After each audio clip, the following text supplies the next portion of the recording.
കോട്ടയം നഗരത്തിലെ ശാന്തമായ ഒരു മഴക്കാല രാത്രി 11:47. വേമ്പനാട് ലേക്കിനരികെയുള്ള പഴയ ബംഗ്ലാവിൽ നിന്ന് ഒരു നിലവിളി. അടുത്ത ദിവസം രാവിലെ പ്രശസ്ത വ്യാപാരി ശേഖർ മേനോൻ തന്റെ പഠനമുറിയിൽ മരിച്ച നിലയിൽ കണ്ടെത്തുന്നു. തലയിലേറ്റ അടിയാണ് മരണകാരണം. ഇത് ആത്മഹത്യയല്ല, ക്രൈംബ്രാഞ്ച് ഓഫീസർ അർജുൻ വർമ്മ ഉറപ്പിച്ചു. സംശയനിഴലിൽ 3 പേർ: മീര ശേഖറിന്റെ ഭാര്യ, രാഹുൽ ബിസിനസ് പങ്കാളി, ശ്രീനാഥ് പഴയ ഡ്രൈവർ. അർജുൻ മുറി സൂക്ഷ്മമായി പരിശോധിച്ചു. എല്ലാം വൃത്തിയുള്ളത്. പക്ഷേ കണ്ണാടിക്കരികിൽ ഒരു ചെറിയ കാര്യം.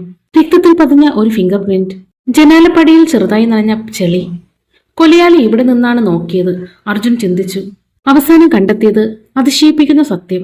ശേഖർ മരിക്കുന്നതിന് മുമ്പ് അവനൊരു രഹസ്യരേഖ കണ്ടെത്തിയായിരുന്നു. തന്റെ കമ്പനി ഫണ്ടുകൾ മീര സ്വന്തം പേരിലേക്ക് മാറ്റിയിരുന്നു. അവർ തമ്മിൽ വാക്കേറ്റമുണ്ടായി. ദേഷ്യം വന്ന അവൾ പേപ്പർ വേസ്റ്റ് കൊണ്ട് തലക്കടിച്ചു കൊന്നു.